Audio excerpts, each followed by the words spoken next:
this episode is kind of a decompression episode because in the last episode we saw a lot of freaky shit went down. A lot of Jedi were murdered. Yeah. And some more unexpected than others. Yes. And so we're kind of left with the fallout from that. Well, shit, where do we go from here? We just killed half the cast. Right. So I wasn't expecting another big like combat thing. Right. But I appreciate the story development in this episode, and I appreciate the character development. I appreciate seeing a shirtless Manny Jacinto. I don't think he was more than shirtless. Oh yeah. Well, we only saw the shirtless part. Yeah, I don't think that's spoiler. Like that's spoilers. I think there are a lot of people that are very excited about Manny Jacinto. I believe it. So yeah, there's that. Let's get into spoilers. Okay. So this just came out last night. Yes. So if you've not had the chance to watch it yet, we're going to spoil it. There's not a ton of stuff to spoil in this one, but there are a couple of things.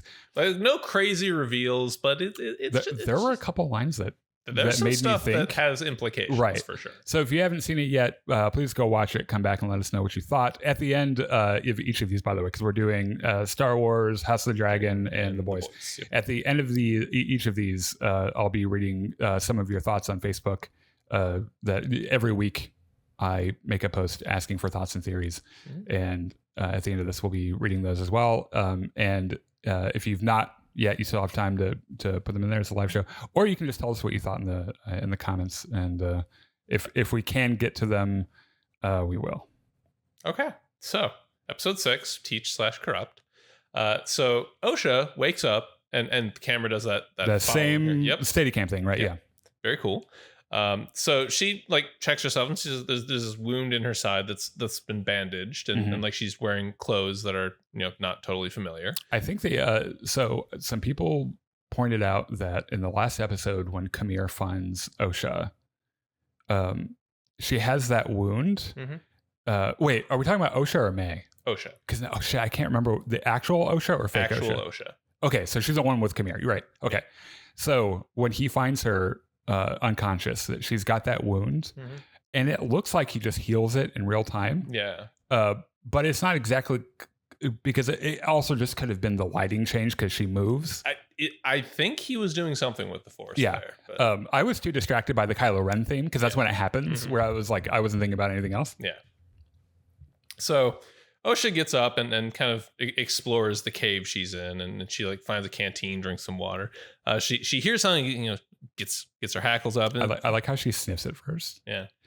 Which is a lesson I learned in college. Is this alcohol? Because I very famously amongst my friends woke up one morning and went into, I shared an apartment with 3 other men. And I went to the fridge, grabbed a bottle of water and chugged almost half of it before I realized it was vodka. And had to go to class like pretty blitzed. Yeah. So like she sniffed. I was like, I get that. I understand that. So Osha sees this little elephant bug bird thing that kind of hops away. So right next to that, she finds a bag with one of May's knives and some clothes. So she gets dressed and walks out of the cave, holding this knife, and sees this ocean on an island that looks like Skellig Michael, but I don't think it is. I think it's the island from episode 1 where May goes to meet the master. It is not, because we know what island that is.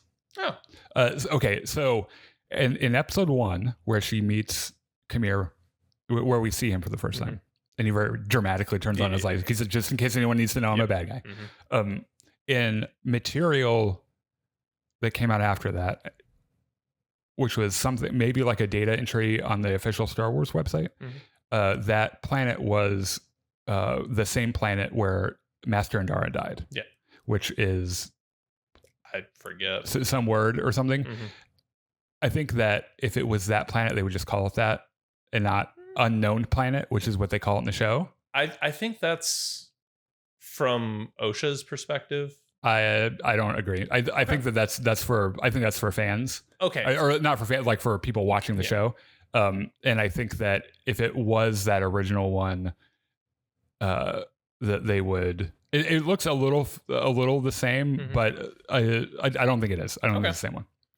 So I do agree about it looking like Octo though.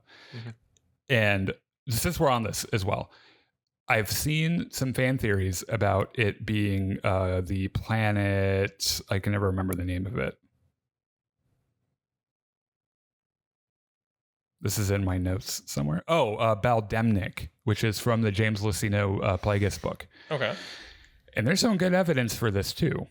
Because in the book, it was a planet that Plagueis took over, Tenebris took over, I think, that had really big cortosis mines on it. And it was like a really pretty like beach. It's like the description kind of matches. Okay. The thing is, and this is not a huge deal. This isn't to say that it would wreck everything if they changed this part. But the atmosphere is supposed to be really noxious and not actually breathable by anyone, which is why no one ever vacations there. So they would have to change that. But it could also be that planet. Yeah. Anyway, so opening sequence with the two things, and so we are told that this is an unknown planet. Osha walks down to the beach and looks to the side and sees another island off in the sea where there's a ship there. Mm-hmm. So she looks the other way and sees Qimir walking along the beach with his bag. She immediately gets her hackles up. He just kind of pretends like he doesn't know she's following. Yeah. So back on Kofar, May and Sol are leaving. Sol gets on the phone, calls the Jedi Tempo and says, "Hey, fucking emergency code 0. My entire team is dead. Code red. But the phone's breaking up and the Jedi and the other team on the other side can't really hear him. So May, outside on the ship, a giant jar of jam hits his satellite. Mm-hmm. He's getting jammed. So May like walks around the ship and like she's having memories to her testing for the Jedi and all that shit. So Basil's in the background sniffing around. He has kind of a badass moment. Yeah, he tries. We'll get there. We'll get there. Okay. So Sol is still trying to call the Jedi, and May kind of creeps up behind him with a knife in her hand, and Sol's like, "Hey, May," and "Hey, Osha," and May immediately tucks the knife. Yeah, he doesn't know it's May yet. Yeah. So that would have been really funny though. He's like, "May," and she's like, "Shit, how did you know?" He's like, "I'll be honest, I didn't. I just accidentally called you May." Yeah. So Sol's like, "Here, drive. I'm gonna go do some technobabble."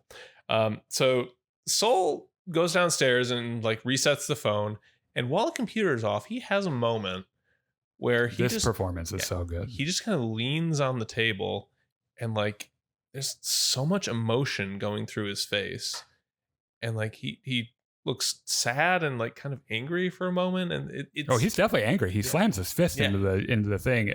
The range this man has surprises me. Yeah, because I've seen Squid Games and I liked it.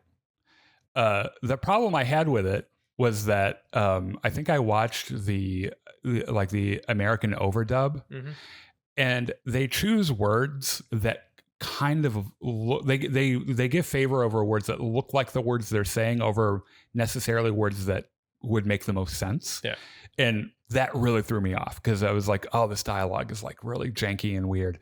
But I will say that his and a couple of other performances in that show. I wasn't necessarily surprised that he ended up having this much range because he does a really good job in that show as well. So he kind of collects himself and like the scene goes for like 20 seconds of just looking at Sol's face and him acting through his emotions. It's too bad they don't do more of these shots. Yeah. And if the episode was a little bit longer than 25 minutes, when you cut out the previously on in the credits, you could have moments like this where it doesn't matter who's bitching about this show online. They would, I would say they were forced to admit, they never would, but like you could have something really substantial to dig into because it's like a legit from start to finish, a really good performance. Yeah. So he reboots the phone and then goes back up to the bridge, and Basil's still sniffing around, and this time he walks out of the little hidey hole he was in and starts banging Pip's head around. So he goes into the workshop and tries to get Pip working again, but he can't find the right adapter, which is like, oh god, relatable. It's like he pretty much has a moment where when you take your flash drive and you plug it in, but it doesn't fit. And then you turn it around and it still doesn't fit. And you're like, what the fuck is wrong with this thing? And then you turn it around and then it fits like the way you had it in the first time. So like he finally figures it out and Pip kind of wakes up. So back on Unknown Planet, Osha follows Qimir down to a tidal pool and watches him strip down. And like he like Qimir has some scars, like especially a big very one on his back. irregularly shaped scar that we're going to talk about. So Qimir goes swimming, and Osha kind of sneaks up on his clothes with a knife in hand, and she notices his lightsaber, and she sneaks out to grab it, and Chimir's like, "Hey, how's it feel?" Osha's like, "Don't move." I don't know. You haven't stuck it in yet. Yeah. Chimir's like, "It feels good, doesn't it? You must have really missed your lightsaber when you left the Jedi." Oh, by the way, that's a really good stance, but you should hold that elbow a little bit higher. Yeah. It's like that. It's like that when I was a kid and we did golfing in PE, and my PE teacher was like, "Oh, you gotta like do it like this." Yeah. I was like, "Fuck you, I hate golf." So he starts swimming back to the shore, and Osha's like, "Hey, stay the fuck back." Chimir's like, "Look, nope, I'm gonna get out of it and going to do full frontal in front of you. Look, if you're not gonna swim with me, can I at least get dressed?" By the way, do you think that I got the impression a couple of times during this episode that maybe I have a feeling that Qimir knows that he's really hot, and maybe he's like trying to use that a little bit. I think there are a couple of moments of some like first of all, like just fully showing someone your junk. Like, I mean, that's probably going to help, right? Especially if the junk's good. There are a couple of other moments later on where they get very close and he touches her in a certain way where I'm like, all right. Yeah. So he gets out of the water and Osha kind of backs away and he's like, "Oh, yes. You're wondering if you're justified in killing me like this, hours after the battle ended. But, and now you're probably wondering about how I can read your mind. Well, it turns out that you're really angry and your emotions are carrying all this to me. And then that's kind of betraying your thoughts." Osha's like, "Okay, so why did you bring me here instead of killing me? Like, am I a prisoner here?" Qimir just sort of puts on his clothes and says, "You're the one with the weapon. Come the fuck on." She's like, "Did you kill Sol?" He says, "No." She said, "Did you kill May?" He's like, "No, but it's interesting that you asked about Sol first. You kind of want, maybe we should explore that a little bit." She's like, "You're not my fucking therapist, so no." So it's like, yeah, Sol was your teacher, but there's more than that, right? It's a very special relationship between a master and a pupil. And he just kind of walks away, and Osha watches him for a second and then follows after him. So Sol's ship docks with the hyperspace thing in space, and Sol goes up to join May on the bridge, and May's like, "Yep, we're all set. We can go."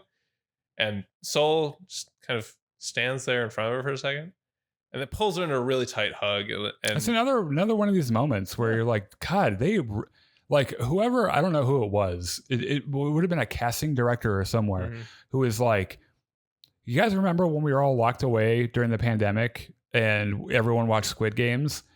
We need to get the guy from Squid Games." Yeah. And then being like, in Star Wars? I have no idea whose idea it was, but it was an inspired choice. Yeah, it was really good. So he's like, oh, Osha, you saved us. Like that man corrupted your sister and almost corrupted me. It's time to tell the council everything. I need to confess everything. May's like, "Everything?" And just then the phone rings and Sol's about to answer when the whole ship's power goes out. Yeah. So he looks. Why does this happen again? I assume that the communication thing was probably like May fucked with something. I don't know. I think the plot just demanded it. Yeah, which is a very Star Wars thing. Yeah. It's kind of like how someone made a comment on social media earlier today about how they were really bothered by how much time they were on the ship versus how much time it took from Vernestra getting the message to her getting there, which was like in 3 seconds. Yeah. And it's like hyperspace. It works however the writers need it to. Right. And this has been true in Star Wars all over the place. Yes. And if you're that upset about it, I implore you not to watch the last couple seasons of Game of Thrones because those characters fucking teleport all over the fucking place and they don't have hyperspace. So power goes out. Sol turns to May and says, "Hey, you want to go take a look?" And May, who behind her poker face is thinking, "Shit, Osha was a mechanic, wasn't she? Now I have to fake something." I know nothing about any of this. May's like, "Yeah, sure. I think give me a few minutes. I'll go take a look." I think we're out of carburetor.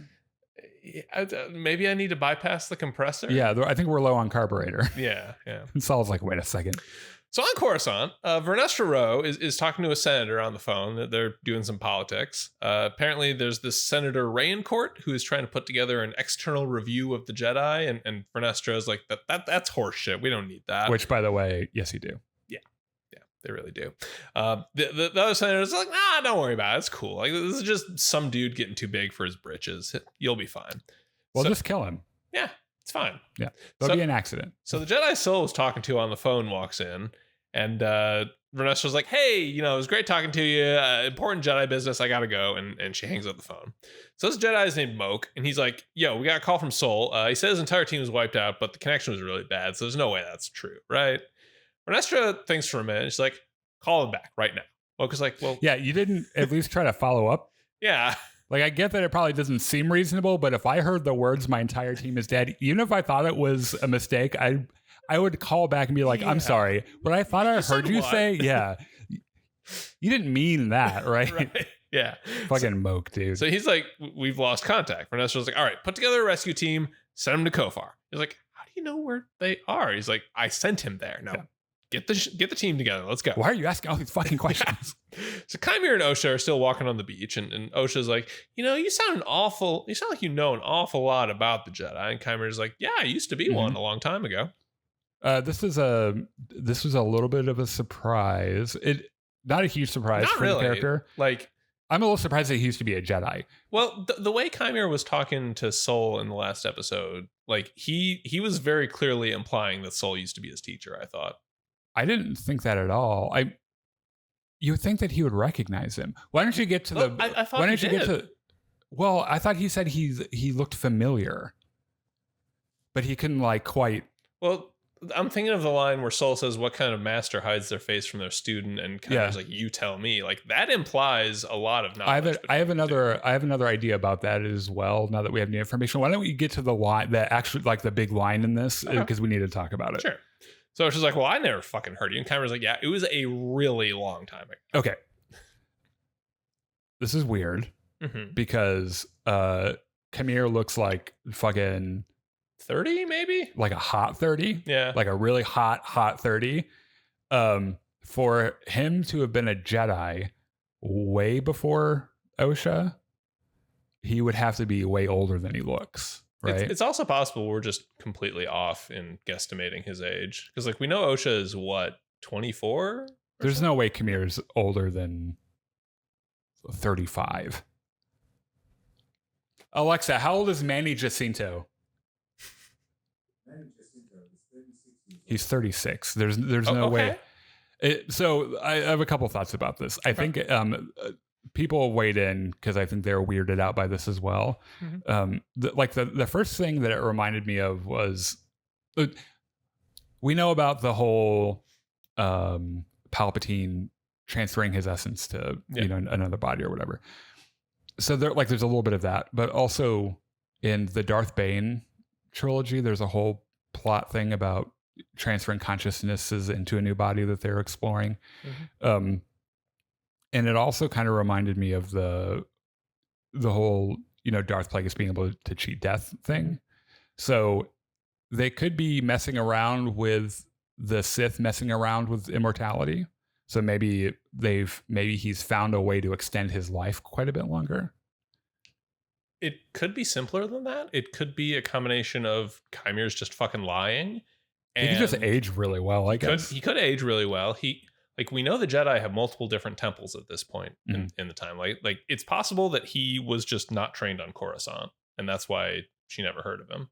Yeah, we need to get to a certain line of dialogue, but I think I know who his teacher was. Okay. So continuing, Osha's like, well, why did you bring me here? He's like, well, why do you think? Osha says, if you keep me here, Sol will find me. He's very strong in the Force. And Qimir's like, No. You got it backwards. You're the strong one. Sol can find you because you are strong. Yeah. Someone really ought to teach you that. Also, you can leave anytime you want. The ship's right there. If you start swimming, you can get there by sundown. You'll be fine. Or, we can, go back in the cave and eat something like civilized people. And then we can fuck. And Osha, turns to look at the ship and, she thinks about just swimming out there, but like, shit, I don't know how to swim. I was living in Can't swim. No. Oh, no. And they go back in the cave. So May steps into the engine room and very obviously has no fucking clue what she's doing. Yeah. She tries poking at She's got a YouTube video open on her phone, like trying to figure out like how to fix spaceship. Before she can do anything, this hatch opens and Basil comes out, like starts doing these kung fu poses. He commits. Yeah. He commits to the bit. Yeah. And I mean, he goes for it. And I like how her first response was, "What is happening?" Like, hey, dude, fucking stop it. Knock it off. Also, like, imagine this from May's perspective, right? She has no idea who Basil is. Yeah. And she's never seen this guy in his life. Well, yes, she has. Her one run-in is when she fell into the spores and looked up and he was just standing there looking at her and then disappears. Yeah. It's like, so imagine he screams at her and then disappears. So imagine May's like, this guy again? What the fuck? Yeah, he had a nice little kick in there too. Yeah, He's like he stomps on her foot. She's like, fucking knock it off. It's like the one thing that actually hurts her. Yeah. So like she turns and like Pip shoots some oil into her. Yeah, everyone's all of a sudden real pissed at May because he figures. I mean, he knows immediately it's not actually Osha. Like he was sniffing. He knows that she's no, the droid. I mean, yeah, but like Pip immediately was like, "Oh fuck no." I'm assuming Basil just talked to Pip about it. Oh, maybe yeah. Also, the thing is, I wish they would pick a lane with Basil. Like, so he's a species from Legends, but they're like hyper intelligent. Yeah, and he's adorable. Don't get me wrong. Yeah. He's kind of a moron. A little bit, yeah. I mean, he had to have known. Like that was a really sweet fucking attempted crescent kick. I'll give him that. But he could not have thought it was going to be effective, right? He's doing his best, man. So, like, May grabs Pip and is like, "You motherfucker. Let's see how you like it after I do a factory reset on you." Just like a fucking iPhone. Press the two buttons at the same time and everything, Which, by the way, is eradicating this droid's sentient brain. I have in my notes, the exact thing I said was... May just killed another guy. The idea of resetting Pip to factory settings is horrifying. Yes. Because as we have been able to repeatedly establish, droids in the Star Wars universe are sentient. That is crazy, first of all, that they're used as slaves, but also the fact that in the power of you knowing what buttons to press, you just erase their consciousness. That's fucking horrifying. That's incredibly fucked up. But once he's formatted, she's like, "Okay, now fucking fix the power system, because I don't know how." So back in the cave, Osha asks Qimir, like, she connects him to his like body too. Yeah. Which apparently they had a bunch of droid carcasses had a bunch back there, and she found the one that fit. That was also like a little weird. So back in the cave, Osha asks, "What the fuck do you mean about the Force? Like, all Jedi know that like you have to exercise the Force. It's like a muscle. If you don't keep working at it, it goes away." Qimir's like, "Yeah, sure. That's what they told you. All right. Like, they teach you that there's only one way to the Force, and that if you don't work on it, you lose it. But there's another way. Like, just give in to your emotions, and you'll have great power." Osha's like, "That's the path to the dark side." Qimir's like, I was told explicitly not to do that. Qimir's like, semantics. It's just what they say. Osha's like, "You murdered my friends." Qimir's like, "No, I killed a bunch of Jedi who threatened my existence." It's like, "You killed Yord." It's like, "Yeah, dude, the guy who did not hesitate for a microsecond to turn you in for a crime you did not commit." Also, he was a moron. Yeah. He's like, "You killed Jecki." He's like, "Yeah, that's my bad. That's my bad." Let's be real for a second. Like, how did you think that was going to end up? Yeah, I like how they do a soft confirmation there that Osha was crushing on Jecki a little bit. Yeah. Like, it would have been just like your relationship with Soul. It would have been completely one-sided. Like, why do you keep loving people who can't love you back? Yeah. Well, however, I mean, Jecki wouldn't have been able to love her back because she was a Jedi, but I'm pretty sure the feelings were like she also kind of was crushing on Osha a little bit. Osha's like, "I am not my sister. I am not that easily corrupted." And she just walks out. So Qimir follows her and he's like, "Aren't you forgetting something? Like, you stayed to do something, so fucking go ahead." He because she's still holding the lightsaber, so he grabs it, like holds it up to his chest, and he's like, "Go ahead, turn it on, fucking kill me, do it." Osha's like, a Jedi does not attack the unarmed. And Qimira's like, why are you thinking about yourself as a Jedi? That's very interesting. She's like, look, they didn't fucking fire me. Like, let me back up. Why do you think of yourself as a Jedi when they didn't want you? Osha says, they didn't fire me. I quit. He's like, are you sure about that? He's like, fucking let me go. He's like, you have all this anger and negative emotion. Like, that is who you are. The Jedi knew about that, and that's why they kicked you out. Osha's like, they didn't kick me out. He's like, then why aren't you a Jedi? Why aren't you a Jedi, Osha? Osha's like, because I failed. And then lights the saber and like pins him up against the rock. And like, so if she actually meant to kill him, she could have just turned it on without doing the swinging and all that. So like, I just want to talk about this for a second. Like, Qimir absolutely knows exactly what he's doing. Like, he had this whole thing planned out. Yeah. Yeah. It's a very Sithy kind of a thing. I think he's using a lot of different strategies. Yep. A lot of different ways to manipulate. I think he's trying a little bit of the sexy. He's like, let's see if if she notices my nipples. He's doing a lot of that famous Sith thing where they tell half truths about things. They put enough truth into something where it's a form of gaslighting. The tragedy of Darth Plagueis the Wise. Yeah, or Count Dooku with the Sith Lord is running the Senate. Like there's undeniable truth there. Technically, yes. Yeah. I don't think anyone realized he meant it so literally, right? In fact, they didn't believe him at all. They just thought he was lying, which is a response that Osha has, which is, oh, that like this isn't true, or oh, you're wrong about this, right? I'm curious to know what Qimir's obsession with the two of them is, because he went from May to Osha really quick. Yeah.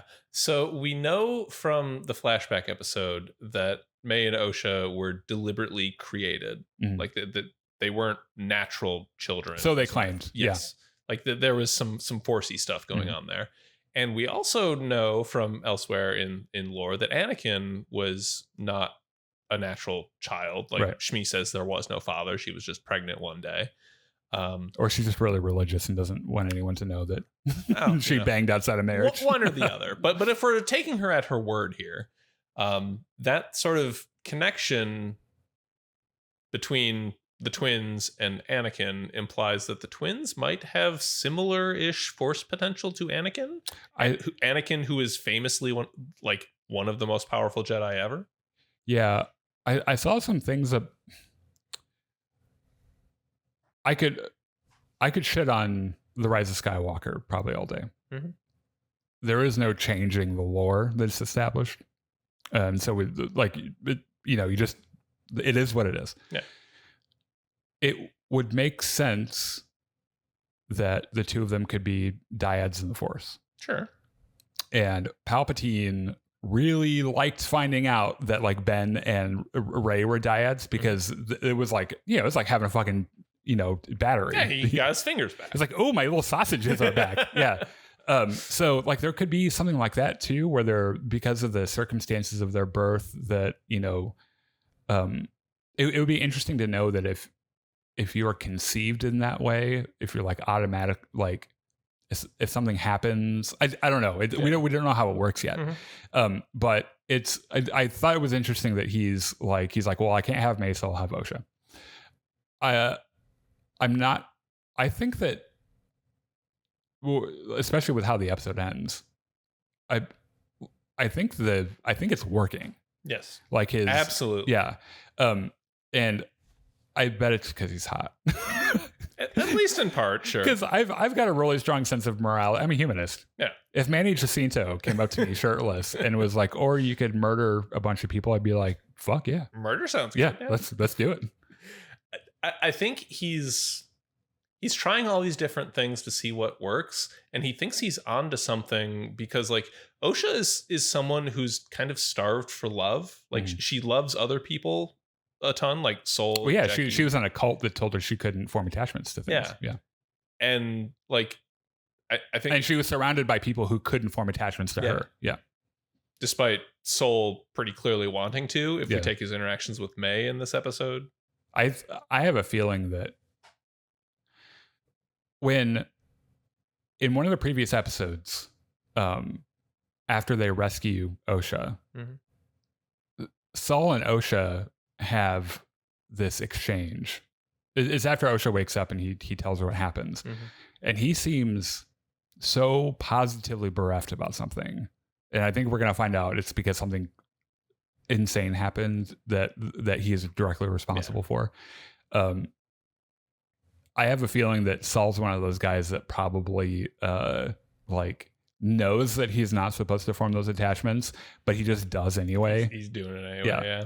So anyway, Osha has Qimir pinned against the rock. She has the lightsaber at his neck, and Chimir's like, I get it. Like, I lost everything, but when you lose everything, that's when you're finally free. And Osha just kind of gazes into his eyes for a few seconds and then backs off.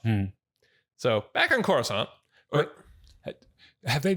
Did he mention the power of two thing yet? Not yet. Okay. We're getting there.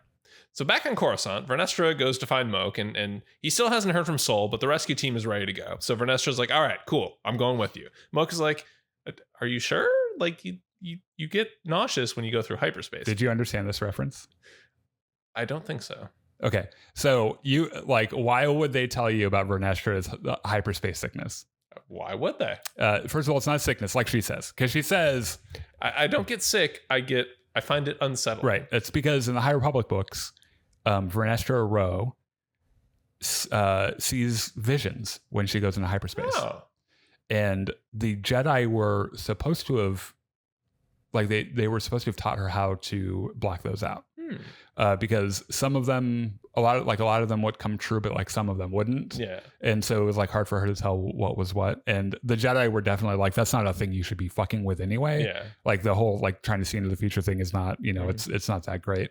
So always in motion, the future is. So I thought it was a neat little deep cut to the books. Yeah. It serves no purpose to the plot whatsoever. Yeah. It's just a neat little, if you read these books, this is for you. So Mocha's like, look, the casualties are surely because the planet's completely uncharted. Vernestra's like, look, I need to handle this personally. Suck my light whip. And she walks past him to the ship.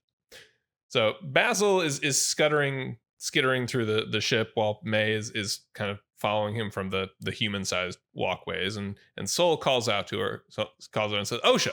And May walks up and says, yeah, I ran a diagnostic and I refilled the carburetor. The thing. Yeah. It'll just be a few minutes. And Sol like doesn't respond at first. And then he's like, how did I not sense what Qimir was the very first time I met him? Mm-hmm. May is like, well, sometimes when you really want something, it can cloud your mind and you see what you want to see. Sol's like, you found your pip droid. May's like, oh, yeah. He's doing fine. Mm-hmm. Totally didn't just erase his memory or anything. Just don't ask him any questions about the last several years of his life because he won't remember. So I was like, I see the way you love and care about him, even though he's just a machine, which is also pretty fucked up. Yeah. May's like, yeah, I've always been like that, even when I was a kid. I had to lose a lot of myself to be a Jedi, even if I didn't realize it at the time. Sol says, I'm sorry you felt that way. And May's like, how else could I feel about it? And by the way, have you told me what really happened on Brendok yet? He gives her such a non-apology apology. Yeah. He's like, well, I'm sorry that's the impression you got. Yeah. When it's like, bitch, that's what happens. So I was like, look, Brendok, you were just a kid. May's like, well, I'm not anymore, so fucking spit it out. Just then, the ship boots up and, May goes up to the cockpit and calls the Jedi on the phone. Before she can say her name, Sol stuns her. He walks into the bridge with Basil, chittering behind him. He's like, oh, May, did you really think that was going to work? So what do you think gave her away? The droid, maybe? The implication I took the was dialogue that Basil told Sol. Oh. And then he had that whole conversation with her knowing that it was May? Either before or after that conversation, Basil told Sol what was going on. Or like maybe he whispered it to Sol as she was like going to the cockpit or something. Yeah. I do like how he's just like, what? I'm not fucking with this anymore. I'm just going to shoot her with a stun gun. Fucking May, dude. It's also like, talking about Chekhov's stun gun throughout this entire series. So Jay on the phone was like, hey. Yord would have been so proud of Sol. Yeah. He's like, finally someone got stunned. Thank God. So Jay on the phone was like, hey, Sol, we got help coming. Just stay there, leave your radio on, and Sol just shuts the radio off and takes the ship into hyperspace immediately before the other Jedi ship shows up. Yeah, so he's got to set everything right. Yeah, that's his thing, right? Mm-hmm. He's got to fix it. This, of course, is going to paint him in a certain light, as we're going to find out here in a minute. I think he's starting to come unraveled a little bit. Just a little bit? Yeah, and I wonder if the eventual reveal will be that May doesn't end up being the Acolyte, Osha doesn't end up being the Acolyte, but Sol ends up being the Acolyte. Yeah. That would be quite the thing. That he finally having to reconcile what he did, maybe the Jedi's response to it. Like maybe he tells the High Council what happened. Because something terrible happened, yes. Right? And I think the next episode is we're going to find out exactly what.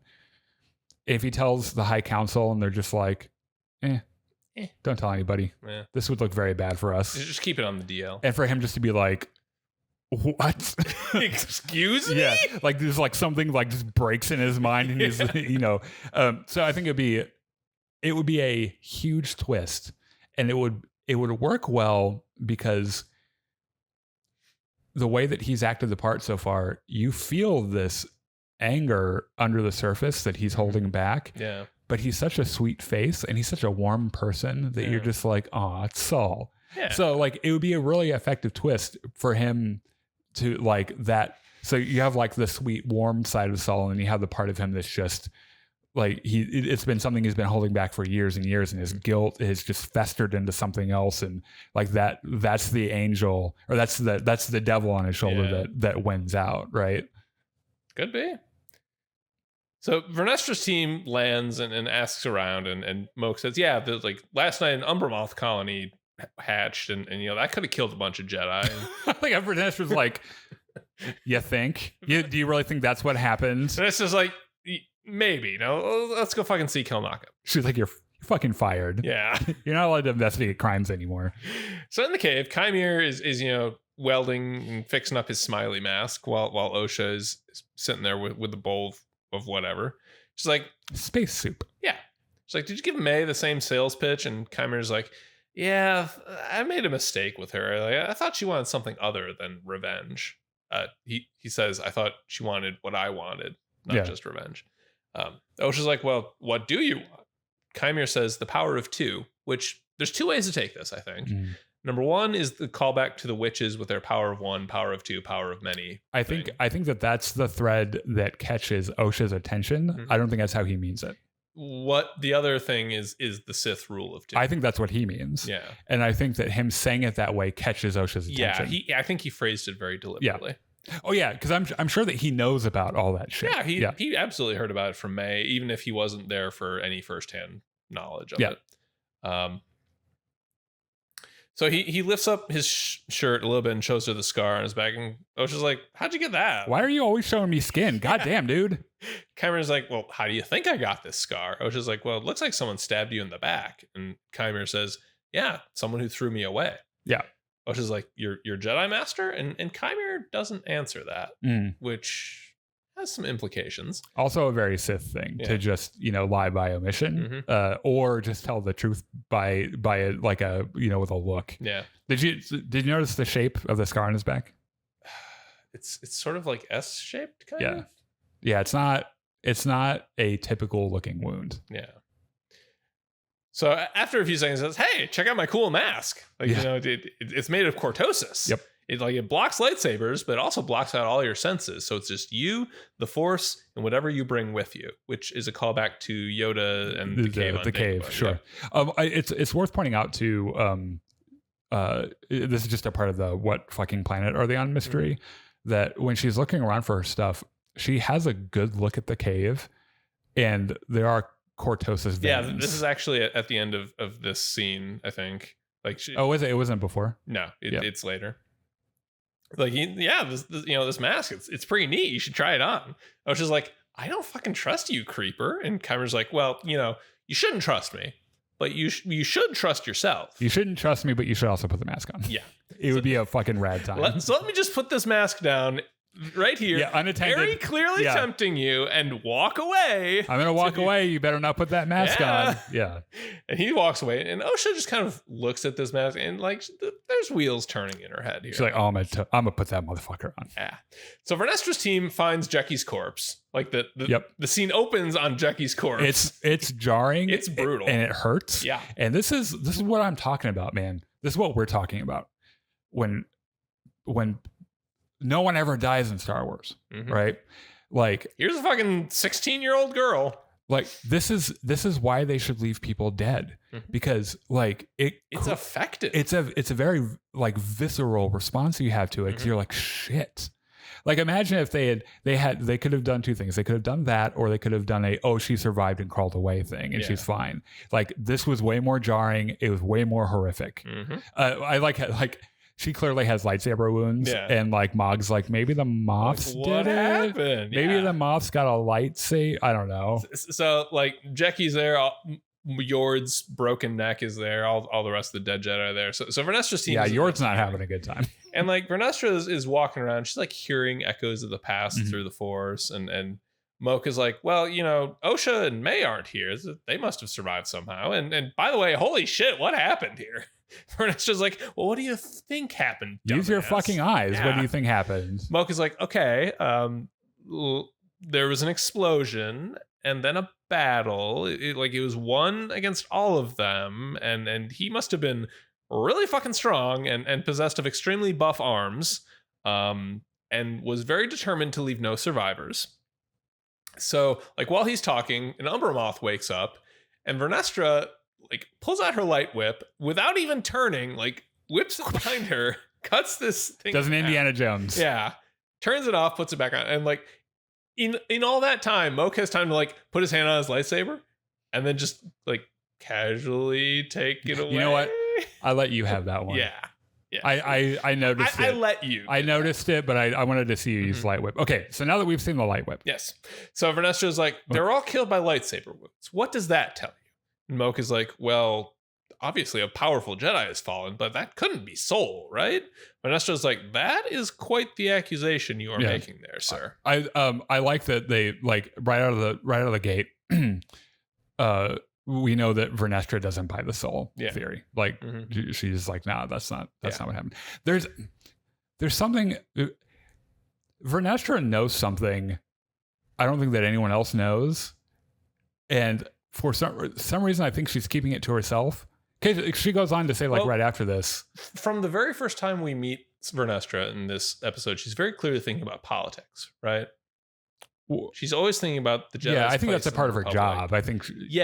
I think it's more than that. I think she really earnestly believes the Jedi should be above reproach because they do what's best for the Republic and for the Force. That's not the impression I get at all. The parallel I see with Vernestra, she says the same thing in two different episodes in this one as well, where she says something to the effect of something to tip the scales or whatever. And the first time she said it even felt like this.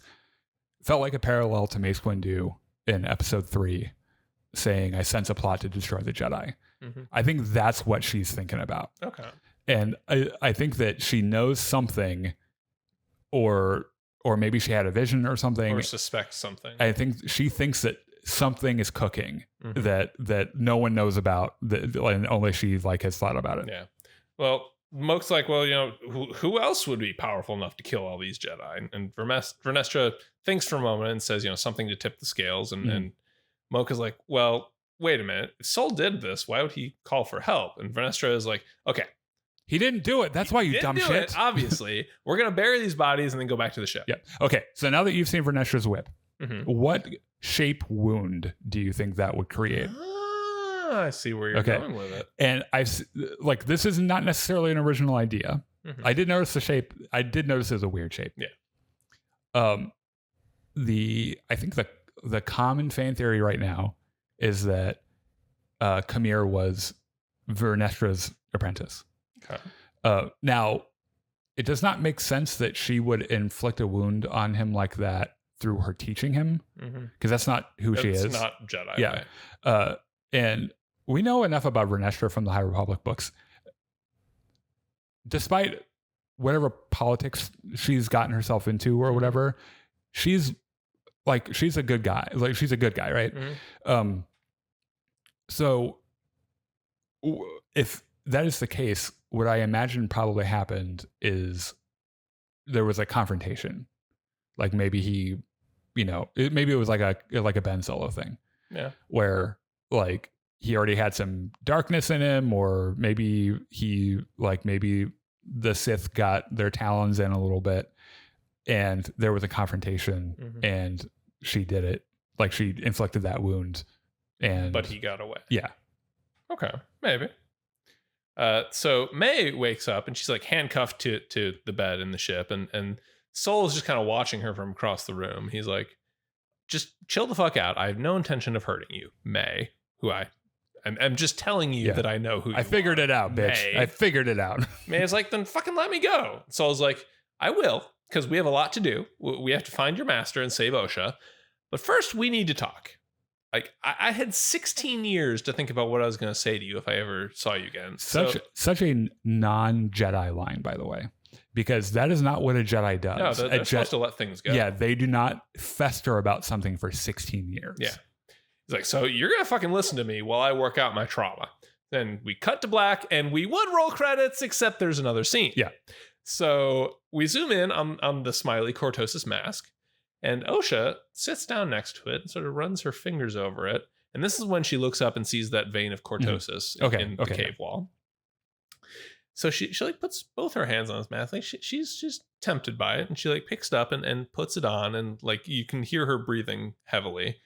She can see through some very narrow cracks in the metal. I think we're supposed to get some Darth Vader, Kylo Ren vibes from this. Maybe a little bit, like the sound of the breathing and stuff. Yeah, she closes her eyes and breathes one last time, and then the credits roll. Yeah, which we knew she was like.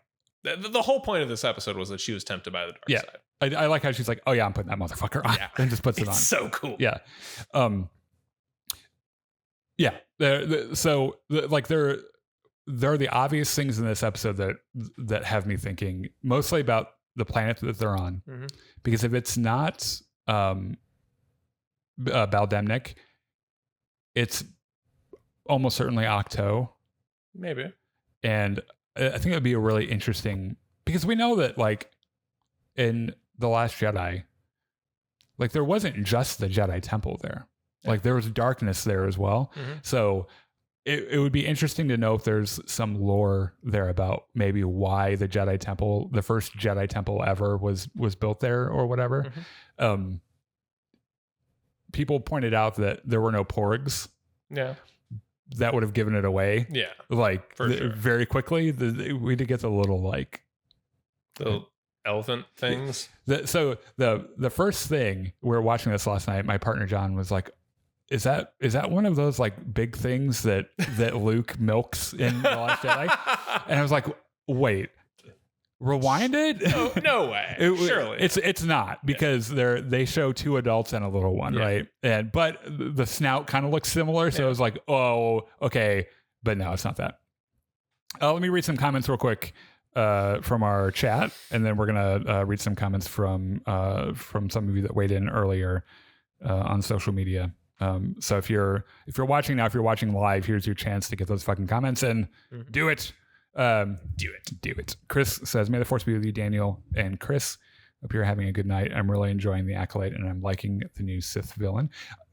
This is also something I should probably mention, that in the time between the last episode and this episode, Manny Jacinto referred to himself and to his character Qimir as a Sith Lord. I know that there's a lot of contention about what his character actually is. Mm-hmm. And I understand why, because they purposefully put the Kylo Ren theme in. The mask looks like a Knights of Ren mask. It really does. Yeah. Even Ren's mask in The Rise of Kylo Ren, the guy that Ben ends up killing, is a sensory deprivation looking thing, right? Which, by the way, just kind of adds to Qamir's badassness even more. He just couldn't see anything. He couldn't see anything, couldn't hear anything. All he had was the Force, and he killed all those Jedi. Yeah. Now let's talk quickly about what we know about the Knights of Ren. Okay. They're a bunch of fucking posers. They're kind of morons. Yes. They have to do everything together because they're not strong enough individually to do anything. And Qimir is plenty strong enough individually to do anything he wanted. Yeah. So maybe it ends up being the case that he starts the Knights of Ren, or maybe one of his acolytes starts it. Or maybe Osha starts the Knights of Ren or something. Maybe. But he did in an interview refer to Qimir as a Sith Lord. So I'm pretty sure we're meant to, He's not lying about that. Right. I think Qimir was the apprentice of Vernestra. He said Vernestra, but I knew she meant. Yeah. I agree with that. Julius says Qimir is venomous. I saw you comment about this, and it would be an interesting notion. So venomous was one of Tenebrus's like side pieces, like Sith side pieces, who ended up not making it. They would have to change his species for this to work, which is not that big of a deal. Because I'm pretty sure someone's species is going to get changed on the Sith side, either Tenebrus or Plagueis or something. So like that's fine or whatever. It's entirely possible. It could be. I'm not sure that the showrunners are going that deep into. It's the same reason why I don't think that. But before we knew it was Qimir, there's a character from the Legends. New Jedi Order series called Abeloth. And Abeloth has been like do you remember when we were watching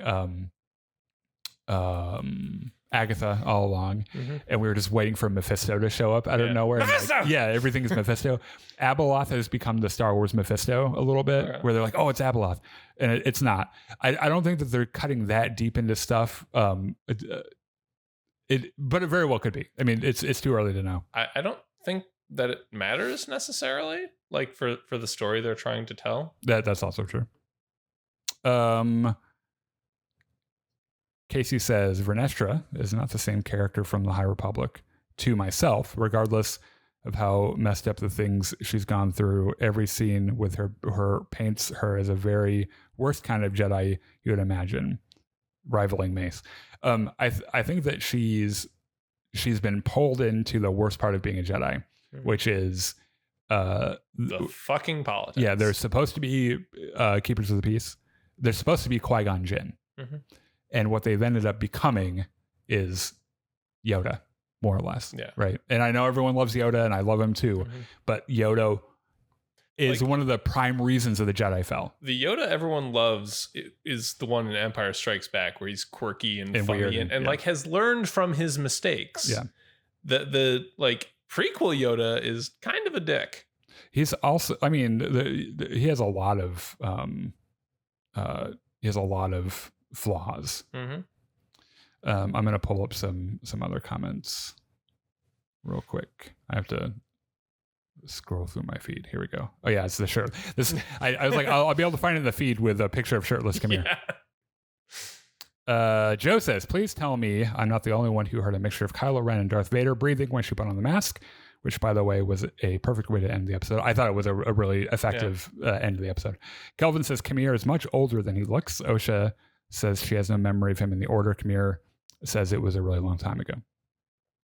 Casey says, I had numerous logical issues with this episode and found it a bit dull. I kind of agree with that.